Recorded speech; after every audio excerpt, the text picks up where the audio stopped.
Ukraine যুদ্ধে রাশিয়ার পক্ষে লড়াইয়ের জন্য প্রতারণা করে বাংলাদেশি কর্মী পাঠানো ও তাদের সেনশনের অভিযোগে ড্রিম ট্রাভেলসের উপর নিষেধাজ্ঞা দিয়েছে যুক্তরাজ্য। মোট ৩৫ ব্যক্তি ও প্রতিষ্ঠানের উপর এই নিষেধাজ্ঞা আরোপ করেছে দেশটি। এর মধ্যে রয়েছে বাংলাদেশি প্রতিষ্ঠানটির নাম। ইউরোপে যাওয়ার স্বপ্ন দেখিয়ে পাঠানো হচ্ছে ইউক্রেন যুদ্ধক্ষেত্রে, ভাবা যায়? সাধারণ মানুষের জীবন নিয়ে ছিনিমিনি খেলা।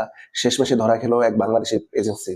বন্ধুরা, খবরটা একদমই টাটকা। রাশিয়ার হয়ে যুদ্ধক্ষেত্রে লোক পাঠানোর অভিযোগে ড্রিম ট্রাভেলস নামের একটি বাংলাদেশি প্রতিষ্ঠানের উপর নিষেধাজ্ঞা দিয়েছে যুক্তরাজ্য। এই এজেন্সিটি ভালো চাকরি আর বেশি বেতনের লোভ দেখিয়ে ছেলেদের নিয়ে যেত রাশিয়ায়। সেখানে যাওয়ার পর তাদের বাধ্য করা হতো রাশিয়ার হয়ে ইউক্রেন যুদ্ধে লড়তে। সহজ কথায়, চাকরির নাম নিয়ে নিয়ে গিয়ে এক প্রকার বলির পাঠা বানানো হতো এই সহজ সরল মানুষগুলোকে। ব্রিটিশ সরকার বলছে এটা সেব এক প্রকার জালিয়াতি আর আধুনিক দাসত্ব। আর এই কারণে ড্রিম ট্রাভেল সহ মোট ৩৫টি প্রতিষ্ঠানকে ব্ল্যাকলিস্ট করেছে তারা।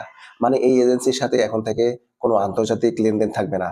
আবার এমনকি জব্দ করা হবে এদের বাজেয়াপ্ত সম্পদ। আমাদের ভাইদের জীবন কি এতই সস্তা? যারা স্বপ্নের পেছনে ছুটছে তাদের এভাবে মৃত্যুর মুখে ঠেলে দেওয়াটা চরম অন্যায়। তাই সবাই সাবধান, যে কোনো ট্রাভেল এজেন্সির খপ্পরে পড়ার আগে ১০ বার ভাবুন। লোভে পড়ে যুদ্ধের ময়দানে নামবেন না। আপনার পরিচিত কেউ যদি রাশিয়া যাওয়ার কথা ভাবে, তাকে এখনই এই খবরটি শেয়ার করে সাবধান করে দিন। নিজে বাঁচুন এবং অন্যকে বাঁচান। আর এমন সব নিউজ পেতে অবশ্যই আমাদের চ্যানেলটি ফলো দিয়ে রাখুন। দেখা হবে পরবর্তী ভিডিওতে। ততক্ষণ সবাই ভালো থাকবেন, সুস্থ থাকবেন। আল্লাহ হাফেজ।